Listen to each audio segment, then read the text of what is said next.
하나님의 크고 놀라우신 은총이 오늘 이 시간에도 우리 가운데 함께 하심을 믿습니다. 지난 7월 31일입니다. 세계가 깜짝 놀랄 사건이 일어났습니다. 이란의 수도 테헤란에서 팔레스틴 무장정파 최고 지도자인 하마스의 최고 지도자인 이스마일 하나이라 하는 사람이 암살을 당했습니다. 누가 죽였겠습니까? 이스라엘이 죽였습니다. 이스라엘 정보기관이 어떻게 이 하나이가 거기 있는 줄 알고 죽였는지 모르겠습니다. 그렇지 않아도 이스라엘과 하마스 간에 치열한 전쟁이 이어져 오고 있는 와중에 이스라엘이 하마스의 서열 1위 지도자를 죽였으니 어떻게 되었겠습니까? 또 하필이면 이 사람을 이란의 수도 테헤란에서 암살을 했습니다. 이란도 가만히 있지 않겠다고 큰 소리를 쳤습니다. 이 사건으로 인해서 이스라엘의 정보력이 세계를 놀라게 했습니다. 어떻게 하나이가 이란에 있는 줄 알고 이란의 그 집에 있는 줄 알고 어떻게 테러를 해서 죽였겠냐는 말씀입니다. 이 하나이가 암살을 당한 후에 하마스의 최고 지도자가 된 사람이 있습니다. 신와르라 하는 사람인데, 아이야 신와르라는 사람인데, 이 사람은 지금 숨어 지내고 다닌답니다. 이스라엘이 이 사람도 테러를 하려고 지금 찾고 있는데, 얼마 전에는 불과 2m, 3m 접근했었는데 그 사람을 알아보지 못하고 죽이지 못했다는 겁니다. 왜 그럴까 분석하고 또 분석했습니다. 그 이유를 찾았습니다. 신와르가 여장을 하고 다닌다는 겁니다. 겁이 나서 히잡을 쓰고 여장을 하고 다니니까 바로 옆에 있는데도 알지 못하고 죽이지 못했다는 거예요. 이제 이스라엘이 신와르가 여장을 하고 다닌다는 것을 알았습니다. 이제 신와르는 갈 데가 없어진 겁니다. 어떻게 해야 할지 모르는 이런 상황 가운데 있습니다. 여러분, 이렇게 보면 나라와 나라의 전쟁도 군사력에만 있지 않다는 겁니다. 무기력, 군사력에만 있지 않고 나라와 나라의 전쟁의 승패도 정보력에 있다는 겁니다. 알고 싸우면 이긴다는 겁니다. 힘이 좀 부족해도 이 사람이 어디가 강한지 어디가 약한지 알고 싸우면 백전필승한다는 겁니다. 그런데 모르고 덤벼들었다가는 내가 된통 당할 수 있다는 겁니다. 전쟁도 마찬가지고 스포츠도 마찬가지입니다. 여러분, 올림픽이 이제 얼마 전에 끝났습니다마는 정말로 몇 년 동안 땀 흘려서 노력해서 메달을 딴 선수도 있고 메달을 따지 못한 선수도 있습니다. 메달을 따지 못한 선수들의 이야기를 들어보면 한결같습니다. 그럴 줄 몰랐다는 겁니다. 상대방이 그렇게 나올 줄 몰랐다는 겁니다. 그리고 갑자기 그렇게 잘하는 선수가 튀어나올 줄 몰랐다는 겁니다. 상대방을 알고 싸워야 하는데 모르고 싸우니까 열심히 했습니다. 억울합니다. 그러나 질 수밖에 없다는 겁니다. 이렇게 우리가 살고 있는 이 시대는 정보의 시대, 지식의 시대입니다. 알면 이깁니다. 그런데 모르면 지게 되어 있습니다. 그런데 옛날에는 그렇게 생각하지 않았습니다. 너무 아는 것이 병이라고 말했습니다. 차라리 모르는 것이 낫다고, 모르는 것이 약이라고 이렇게 한 시절도 있었습니다. 그런데 여러분, 절대로 그렇지 않습니다. 알아야 이깁니다. 모르는 것이 약이 아니라 모르는 것이 병입니다. 아는 사람, 모르는 사람이 싸우면 모르는 사람이 이긴다고 생각하던 적도 있었습니다. 그러나 그렇지 않습니다. 모르면 큰 소리는 칠 수 있습니다. 그러나 절대로 몰라서 이길 수는 없습니다. 기업에도 나라에도 모든 면에서 마찬가지입니다. 어떤 기업인이 이렇게 말한 것을 들었습니다. 기업에도 이제는 지식이 필요합니다. 현재의 기업 경영에 있어서 지식이라면 있으면 유리한 선택 우위의 요소가 아닙니다. 기업의 경쟁력을 결정하고 국가의 생존을 좌우하는 핵심 요소가 바로 지식입니다 하고 이렇게 말하는 것을 들었습니다. 나라가 잘 되는 것도 지식에 있습니다. 기업이 잘 되는 것도 마찬가지입니다. 지식에 있습니다. 알아야 합니다. 정보가 있어야 하고 지식이 있어야 합니다. 여러분, 이렇게 말할 때에 그렇다면 우리가 무엇을 알아야 하겠습니까? 하고 질문할 수 있습니다. 그렇다면 내가 행복하게 살기 위해서, 내가 실패하지 않기 위해서 나는 무엇을 알아야 합니까? 내가 알아야 할 지식이 정말 무엇입니까? 질문해 볼 수 있습니다. 그런데 많은 사람들은 엉뚱한 지식에 빠져버렸습니다. 현대인들 정말로 아는 것은 많습니다. 엄청난 지식 정보를 가지고 있는데 정말로 내 삶에 필요한, 내 삶에 도움이 되는 정보 지식보다는 쓸모없는 정보 지식에 빠져 있는 것을 보게 됩니다. 오늘 내가 알고 있는 지식이, 내가 가지고 있는 지식이 여러분 내 삶을 정말로 행복하게 해줄 수 있다고 생각하십니까? 내 삶에 정말로 유용한 지식이라고 여러분 믿습니까? 그런데 따져보면 그렇지 못한 정보, 그렇지 못한 지식에 빠져 있다는 것을 알게 됩니다. 정말로 알아야 할 것은 알지 못하고 몰라도 되는 것만을 쭉 알고 있습니다. 여러분 공부하는 학생이라면 한번 생각해 보십시다. 공부하는 학생이라면, 여러분들의 자녀 가운데 공부하는 학생이 있다면 그 학생은 그렇습니다. 수학 공식 하나라도 더 알아야 하고 영어 단어라도 하나 더 외우기를 원합니다. 그래야, 왜냐하면 그것이 쌓여지고 쌓여져서 좋은 성적을 거두고 그의 인생이 아름답게 펼쳐질 것이라고 생각합니다. 그런데 아는 것은 엄청 많이 알고 있습니다. 그런데 수학 공식, 영어 단어에 대해서는 전혀 모르고 있고요. 포항 스틸러스 선수 명단을 다 꿰고 있습니다. 후보 선수 명단, 본 선수 명단, 그 선수 키가 얼마나 되고 몸무게가 얼마나 되고 연봉이 얼마가 되고 몇 해에는 몇 골을 넣고, 여러분 그것을 알고 있어서 막 줄줄이 다 꿰고 있다면 이야기는 신나게 할 수 있을지 모르지만 그것이 이 삶에 무슨 도움이 되겠습니까? 만약에 그런 자녀를 여러분들이 두고 있다면 속이 터질 것 아니겠습니까? 하라는 공부를 하지 않고 영어 수학책은 멀리하고 차라리 그럴 바에는 축구화 신고 축구하러 가지. 축구는 하지도 못하면서 스틸러스를 꿰뚫고 있습니다. 전혀 도움이 되지 않습니다. 제가 20년 전에 서울에 살았습니다. 신촌에 살았습니다. 전철을 타고 시청역에서 내리면 시청, 충정로, 아현, 이대, 신촌, 홍대 입구, 합정, 당산, 영등포구청, 신도림 쫙 이어집니다. 아무 도움이 되지 못합니다. 제가 지금 전철 2호선 타보지 못한 게 얼마나 되는데, 신촌 가보지 못한 게 얼마나 되는데 아무 도움이 되지 못합니다. 차라리 송도에 노선 버스가 몇 번이 오느냐, 130번, 131번 옵니다. 이것을 알아야지. 그것은 모르고 서울에 있는, 포항 살면서 서울에 있는 지하철 노선을 막 1호선, 2호선, 3호선, 4호선, 요즘 많아서 8호선, 9호선까지 다 꿰뚫고 있습니다. 그림을 그리라 해도 그릴 수 있습니다. 여러분 그런 친구들 많이 있습니다. 이것이 무슨 도움이 되겠습니까? 지식이 아니라는 건 쓰레기들이에요. 그런데 오늘날 많은 사람들이 이 지식의 홍수 속에서 정말 알아야 할 지식을 갖지 못하고 몰라도 될, 허접하고 도움이 되지 못할 지식에 빠져 있는 것을 봅니다. 이런 모습들을 보면서 베드로 사도가 기록해 준 말씀이 오늘 말씀입니다. 성도님 여러분, 다른 것 알려고 하지 마십시오. 정말 알아야 할 것이 있다면 예수님을 아셔야 합니다. 하나님을 알아야 합니다. 여러분, 예수 믿는다는 것은 예수님을 안다는 말씀입니다. 우리가 예수님을 알고 예수님을 믿어야지, 예수님을 모르고 예수님을 믿는다면 그 예수 믿는 우리의 신앙생활이 무슨 도움이 되겠습니까? 여러분 축복합니다. 지식의 홍수 시대에 살면서 이 베드로 사도의 간절함처럼 우리가 하나님과 우리 주 예수님을 알 수 있기를 축복합니다. 하나님의 영광과 더불어서 우리를 부르신 예수 그리스도를 알아가는 여러분들의 삶이 되시기를 축복합니다. 다른 것은 잘 모릅니다. 그러나 예수님 이야기만 나오면 눈이 동그라지고 예수님에 대해서는 조금 더 뒤처지지 않는, 정말로 예수님 박사가 될 수 있는 예수님을 아는 우리 교회와 우리 성도님들이 되시기를 주님의 이름으로 축복합니다. 왜 예수님을 알아야 합니까? 오늘 말씀을 보면 예수님을 알게 되면 이런 큰 은혜의 축복이 있음을 가르쳐주고 있습니다. 첫 번째 교훈입니다.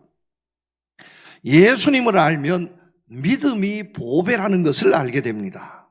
1절 말씀해 보면 하나님, 우리 하나님과 구주 예수 그리스도의 의를 힘입어 동일하게 보배로운 믿음을 우리와 같이 받은 자들에게 편지한다고 말씀하고 있습니다. 믿음을 보배로운 믿음이라고 말씀하고 있습니다. 여러분, 보석 좋아하십니까? 여러분, 보석 싫어하는 사람 한 사람도 없을 겁니다. 금, 다이아몬드 여러분 얼마나 좋아합니까? 금 반지, 다이아몬드 반지 버리는 사람을 제가 보지를 못했습니다. 버리지 않습니다. 간직합니다. 왜냐하면 소중하게 여기는 것은 그것이 보석, 보배이기 때문입니다. 그런데 정말로 보석, 보배가 있다면 그것이 무엇이냐? 우리의 믿음이라는 말씀입니다. 내가 가지고 있는 것 중에 최고의 보석이 무엇입니까? 내가 정말 이 세상을 하나님의 자녀로 살아가면서 내가 가지고 있는 보석 중에 보석이 무엇이라고 여러분 생각하십니까? 바로 믿음이 보석인 줄로 믿으시기를 바랍니다. 내가 가지고 있는 하나님께서 내게 허락하신 이 믿음이 금보다 더 귀한 겁니다. 다이아몬드보다도 더 귀한 겁니다. 왜 그렇습니까? 여러분, 왜 그렇습니까? 주님이 우리를 보실 때에 우리의 가진 것 중에 보시는 유일한 것이 무엇입니까? 믿음입니다. 다른 것 보시지 않습니다. 사람은 선 볼 때 인물 보고 학력 보고 재산 보고 하지만, 성격 보고 하지만 주님은 성격 보지 않습니다. 인물 보지 않습니다. 재산 보지 않습니다. 키가 크고 작은 거 보지 않습니다. 왜 저렇게 생겼냐? 이렇게 따지지 않습니다. 주님이 우리에게 보시는 것은 무엇이냐? 믿음입니다. 믿음. 천국에 이르러도 이 세상 모든 것이 불타지 않고 유일하게 남아있는 것이 있다면 그것이 바로 우리가 가지고 있는 믿음인 줄로 믿습니다. 그러므로 믿음이 보석입니다. 여러분, 믿음이 보석입니다. 말씀은 우리가 믿음을 가져야 한다고, 왜 믿음이 보석인지 우리에게 분명하게 가르쳐주고 있습니다. 마가복음 9장 말씀에 보면 예수께서 이르시되 할 수 있거든이 무슨 말이냐? 믿는 자에게는 능히 하지 못할 일이 없느니라. 여러분, 믿는 자에게는 능히 하지 못할 일이 없습니다. 그러므로 믿음이 보석입니다. 믿음으로 하면 모든 것을 다 할 수 있습니다. 믿음이 없이는 할 수 없었는데 믿음으로는 모든 것을 다 할 수 있습니다. 그러니 믿음이 보석이 아니겠습니까? 믿음이 없이는 하나님을 기쁘시게 하지 못하나니 하나님께 나아가는 자는 반드시 그가 계신 것과 또한 그가 자기를 찾는 자들에게 상 주시는 이심을 믿어야 할지니라. 천국에 가서 상 받기를 원하십니까? 그렇다면 무엇으로 상 받겠습니까? 믿음이 있어야 한다는 겁니다. 왜냐하면 믿음이 있는 사람을 하나님께서 기뻐하시기 때문입니다. 믿음으로 하지 않으면 하나님께서 기뻐하지 않는다고 말씀하고 있습니다. 그러므로 믿음이 보석입니다. 하나님이 세상을 이처럼 사랑하사 독생자를 주셨으니 이는 그를 믿는 자마다 멸망하지 않고 영생을 얻게 하려 하심이니라. 믿음이 있는 사람은 망하지 않습니다. 세상 망해도 믿음이 있는 사람은 망하지 않습니다. 영생이 있습니다.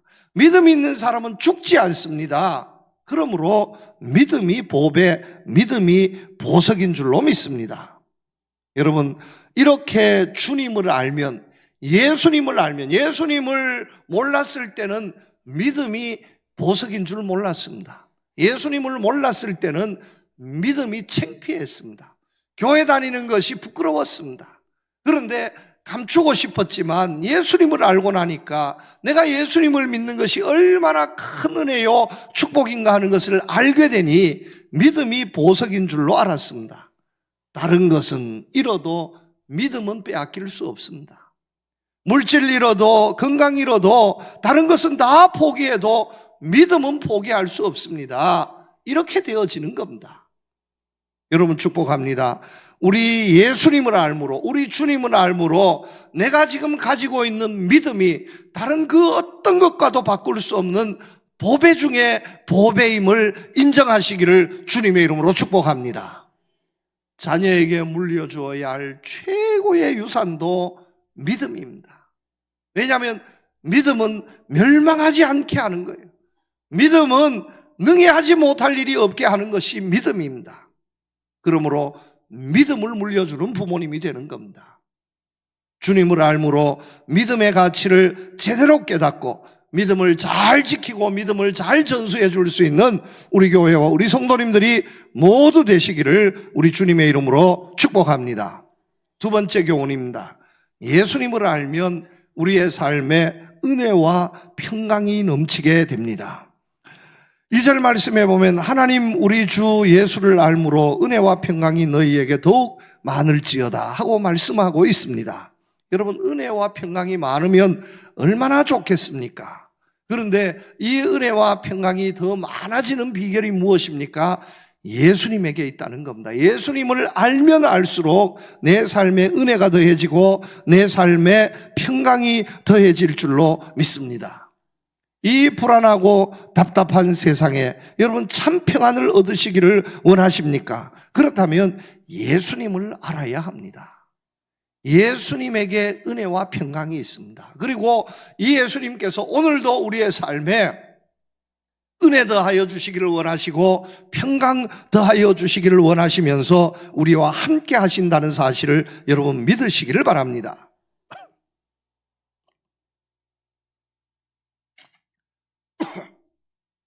출애굽한 이스라엘 백성들이 광야에서 40년을 살았습니다. 40년을 그냥 산 것이 아니었습니다. 하나님의 은혜와 평강이었습니다. 하나님의 인도하심이었습니다. 구름기둥, 불기둥으로 인도해 주셨습니다. 먹을 것을 위해서 만나와 메추라기를 허락해 주시고 마실 물을 위해서 반석을 깨어서 물을 내어 주셨습니다. 이 모든 것이 하나님의 은혜였고 하나님의 돌보심이었습니다. 하나님이 주시는 은혜와 평강이 없었으면 그들은 단 하루도 광야에서 생존할 수 없었습니다. 원망과 불평과 두려움 속에서 살다가 그렇게 사라져가야 할 그 백성들을 하나님께서 40년 동안 은혜와 평강으로 인도해 주셨습니다. 오늘도 마찬가지인 줄로 믿습니다. 오늘도 이 험한 세상에 하나님의 은혜가 없으면 우리는 살 수 없습니다. 하나님께서 주시는 평강이 없으면 우리는 살 수 없습니다. 여러분, 나의 나된 것은 하나님의 은혜라 했습니다. 여러분, 내가 지금 이렇게 편안한 중에 예배드리고 있습니다마는 내가 이것이 정말로 하나님의 은혜인 줄로 여러분 아십니까? 하나님의 은혜인 줄로 믿으시기를 바랍니다. 은혜가 무엇입니까? 수고 없이 받는 그 무엇이 은혜입니다. 쉽게 말씀드리면 하는 것 없이 잘 사는 것이 은혜입니다. 이것을 어디에서 얻을 수 있습니까? 여러분, 세상에 대가 없는 것이 어디 있습니까?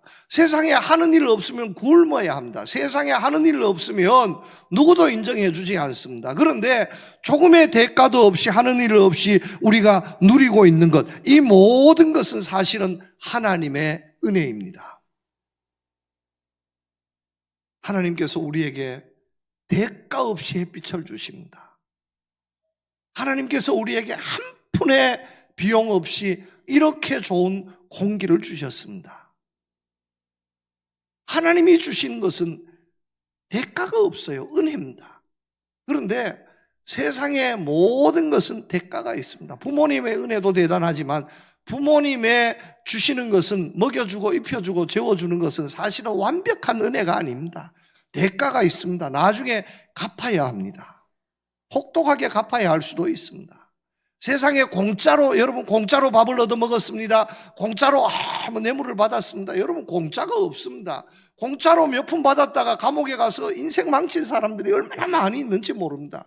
세상에 공짜가 어디 있습니까? 그런데 하나님이 주시는 것은 모두 다 공짜입니다. 여러분, 지난 여름 얼마나 더웠습니까? 이 더위 속에서도 우리가 견딜 수 있었던 것은, 이 더위 속에서도 여러분 주일날 예배 드릴 때마다 참 너무 행복한 것은 몇 해 전까지만 해도 막 덥습니다. 선풍기 바람이 막 이렇게 하다 예배를 드렸는데 올해 지나고 보니까 올해가 몇 해 전보다 훨씬 더 더웠습니다. 그런데 올해 여름 지나고 나니까 우리 교회 예배 드리는데 덥습니다 하는 사람은 한 사람도 없고요. 반대로 춥습니다. 왜 이렇게 춥게 해놓습니까? 이런 분들이 많이 있더라고요. 에어컨이 주는 은혜입니다. 그런데 여러분, 에어컨이 주는 은혜는 대가가 있습니다. 여러분 시원하게 알고 교회에서 전기세 지난 여름에 많이 내었습니다. 공짜가 아니에요, 공짜가. 너무너무 전기세가 많이 비싸서 어떤 가정에서는 이것은 도저히 한 점만 못 믿겠다 해서 지붕 위에다가 태양열 전기발전소를 설치한 집이 있습니다. 이런 집은요, 공짜로 사요. 하나님께서 햇빛을 그냥 공짜로 주시지 하나님께서 햇빛 주었다고 전기세 받아가지 않습니다. 목사님 태양열 설치해 놓으니까 얼마나 좋은지 실컷 써도 남아가지고요 한 잔에 팔았습니다. 하나님이 공짜로 주시는 애예요. 하나님이 주시는 것은 대가가 없습니다. 공짜입니다. 여러분 이것이 은혜입니다. 그런데 예수님을 알면 알수록 그 하나님이 주시는 공짜의 은혜가 더 깊어진다는 말씀입니다. 더 감격한다는 거예요. 하나님을 모르니까 나는 은혜 받지 못했다고 원망하고 불평하고 섭섭해야 하는데 예수님을 알면, 하나님을 알면 내가 받은 은혜가 얼마나 큰지 그 은혜의 풍성함에 날마다 감동하며 산다는 말씀입니다. 여러분 세상이 얼마나 불안합니까? 얼마나 두렵습니까? 근심 걱정 떠날 데가 없습니다. 일본에 태풍이 쓸고 지나갔습니다. 완전히 관통을 해서 산산이 와서 산산조각 내버렸다는 거예요. 끔찍합니다. 포항에도 바람이 많이 불었지만 또 우리가 태풍을 경험한 사람으로서 아이고 또 산산이 비슷한 것이 우리 쪽으로 오면 어떡할까? 여러분 얼마나 불안합니까? 얼마나 두려운 거예요. 그러나 우리 주님을 알면, 우리 하나님을 알면 두려워하지 않아도 됩니다. 걱정하지 않아도 됩니다. 하나님이 지켜주실 것을 우리는 믿습니다. 하나님이 졸지도 않고 주무시지도 않고 우리와 함께 하시면서 우리를 지켜주시고 우리를 도와주실 줄로 믿습니다. 주님 말씀하십니다. 사망의 음침한 골짜기를 지날지라도 두려워하지 말라는 겁니다. 주님의 지팡이 막대기가 있어서 우리를 편안하게 해주시겠다고 약속해 주셨습니다. 여러분 오늘도 이 불안한 세상 가운데에서 불안을 떨쳐버리고 평안하게 살아갈 수 있는 것은, 기쁨으로 살아갈 수 있는 것은 하나님께서 함께 하시고 지켜주시기 때문인 줄로 믿습니다. 그러므로 수없이 있을 불안과 시련과 도전에 여러분 불안해하지 마시기를 바랍니다. 왜냐하면 하나님께서 우리의 삶에 평강 주십니다. 지켜주십니다. 두려워하지 말라고 말씀하고 있습니다. 담대하라고 말씀하고 있습니다. 여러분 예수님을 알면 예수님께서 오늘도 우리를 위해서 평강을 주시고 우리를 위해서 은혜를 주시기 위해서 얼마나 힘쓰고 계시는지 여러분 주님을 알면 우리의 삶이 달라진다는 거예요. 은혜에 감사감격하고 불안하지 않고 기쁨과 감사로 살아가게 될 줄로 믿습니다. 여러분 이렇게 살아야 하지 않겠습니까? 이 모든 것이 어디에 있습니까? 주님을 알매 있다는 겁니다. 주님을 모르면 은혜를 모릅니다. 주님을 모르면 아무리 많은 것을 가져도 불안하고 두렵고 답답해서 견딜 수 없습니다. 그러나 주님을 알면 아는 만큼 불안이 물러갑니다. 평안함이 있습니다. 주님을 알면 아는 만큼 은혜에 감격하면서 살게 될 줄로 믿습니다. 이런 은혜와 평강을 누리는, 오늘도 은혜와 평강 주시기 위해서 우리와 함께 하시는 이 주님을 더욱 알아서 넘치는 은혜와 평강의 삶을 살아가는 우리 성도님들 되시기를 우리 주님의 이름으로 축복합니다. 마지막 세 번째입니다. 우리 주님 예수님을 알면 신기한 능력의 역사가 나타납니다. 그의 신기한 능력으로 생명과 경건에 속한 모든 것을 우리에게 주셨다고 말씀하고 있습니다. 생명에 관한 모든 것을 우리에게 주셨습니다. 경건에 관한 모든 것을 우리에게 주셨습니다. 이 세상을 어떻게 살아가야 할까? 우리의 삶에 대한 모든 것을 주님께서 우리에게 주셨습니다. 아니 천국에 이르기까지 어떻게 우리가 살아갈까? 모든 능력을 우리에게 주셨습니다. 어떻게? 신기한 능력으로. 주님께서, 다시 말씀드립니다, 주님께서 주님을 알고 있는, 주님을 알기 위해서 힘쓰는 믿음의 백성들에게 신기한 능력을 주셨다는 것을 여러분 믿으시기를 바랍니다. 여러분 한 분 한 분에게는 하나님의 신기한 능력이 함께함을 믿으시기를 바랍니다. 우리 교회에는 하나님의 신기한 능력의 역사가 나타남을 믿으시기를 바랍니다. 여러분 예수님의 이름에는, 예수님의 권세에는 이런 능력이 나타난다라고 하는 것을 여러분 꼭 기억하시기를 바랍니다. 세상은 실력 있는 사람이 이기는 것이 아닙니다. 세상은 힘 있는 사람이 이기는 것이 아닙니다. 세상은 돈 많은 사람이 이기는 것이 아닙니다. 세상은 누가 이깁니까? 능력 있는 사람이 이깁니다. 능력이 없으면 우리는 아무것도 할 수 없습니다. 그러나 앞서도 말씀드렸습니다마는 내게 능력 주시는 자 안에서 우리는 모든 것을 할 수 있습니다. 그런데 그 능력이 어디에서 옵니까? 우리 주님 예수님에게서부터 온다 하는 말씀입니다. 그러므로 주님을 아는 사람이 능력 있는 사람입니다. 주님을 모르는 사람은 세상의 모든 것을 가져도, 그런 모든 실력을 가져도 아무것도 할 수 없습니다. 여러분 보십시오. 세상의 모든 의사가 일으켜 세우지 못했던 그 나면서부터 안진병이 된 그 사람을 베드로와 요한이 일으켜 세웁니다. 베드로와 요한은 의사가 아닙니다. 어부 출신입니다. 베드로와 요한은 그렇게 재주 많은 사람도 아닙니다. 말도 잘하지 못하는 사람입니다. 벌벌 떨던 겁쟁이였습니다.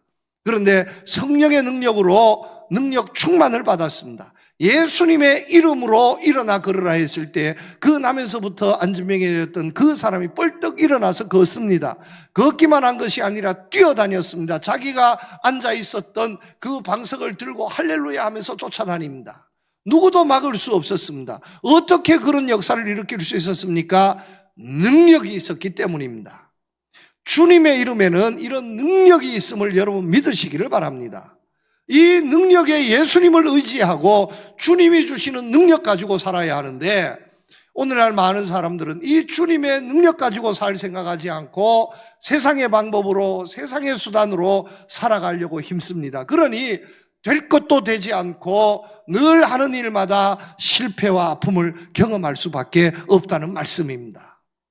여러분 예수님을 알아야 합니다. 예수님을 알므로 주님의 신기한 능력을 얻어서 살아갈 수 있는 여러분들 되시기를 축복합니다.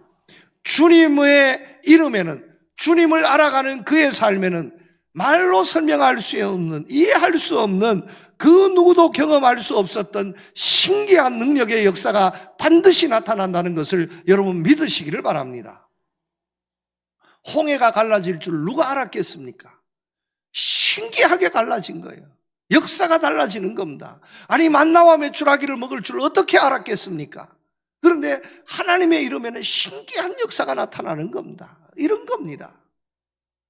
여러분 5만 번 기도해서 응답받았다는 기도의 아버지 조지 뮬러입니다.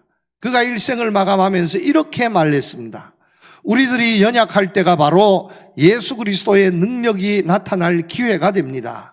찬송을 받으실 그분은 절대로 우리를 떠나거나 버리지 않습니다. 우리의 연약함이 크면 클수록 그분은 자신의 능력을 나타내시려고 더 가까이 오십니다. 우리들의 궁핍함이 크면 클수록 그가 친히 우리의 친구이심을 믿을 수 있는 큰 근거를 우리는 갖게 되는 것입니다. 이것은 70여 년을 살아오며 겪은 저의 체험입니다. 신기한 역사가 나타나서 도와주시더라는 거예요. 안 될 줄 알았는데 하나님의 능력의 역사가 나타나서 도와주시더라는 거예요. 여러분 얼마나 황홀하고 얼마나 감사하겠습니까? 여러분 이런 능력 있는 삶을 살아야 하지 않겠습니까? 아니 주님의 능력을 두고도 써먹지 않는다면 그보다 더 어리석은 사람이 어디에 있겠습니까? 주님을 조금만 알면 그 아는 것만큼 신기한 능력, 세상에 할 수 없는 능력이 나타나는데 그 능력을 손에 쥐고 왜 써먹지 않겠습니까? 여러분 축복합니다. 주님을 아셔서 능력 있는, 세상에 힘이 없어서 내가 가진 것이 없다고 세상의 여러 가지 조건들에게 정말 거명하면서 불평하면서 이래서 내가 내 인생이 어렵다고 실패했다고 말하는 사람이 아니라 나는 그 모든 조건 갖추지 못했지만 주님 주신 능력으로 예수님이 내게 신기한 능력을 주셔서 성공했다고, 이루었다고, 내가 그렇게 살았다고 고백할 수 있는 능력 있는 우리 교회 우리 성도님들이 모두 되시기를 우리 주님의 이름으로 축복합니다. 하나님 아버지 감사합니다. 예수님을 알라는 이 말씀, 베드로 사도의 간곡한 부탁의 말씀 우리가 잊지 않게 하여 주시옵소서. 다른 건 몰라도 예수님은 알아가는, 예수님을 더 알아서 정말로 은혜와 평강의 삶을 살며 능력의 삶을 살아가는 우리 온 교회와 성도들이 되게 하여 주시옵소서. 예수님 이름으로 기도드립니다. 아멘.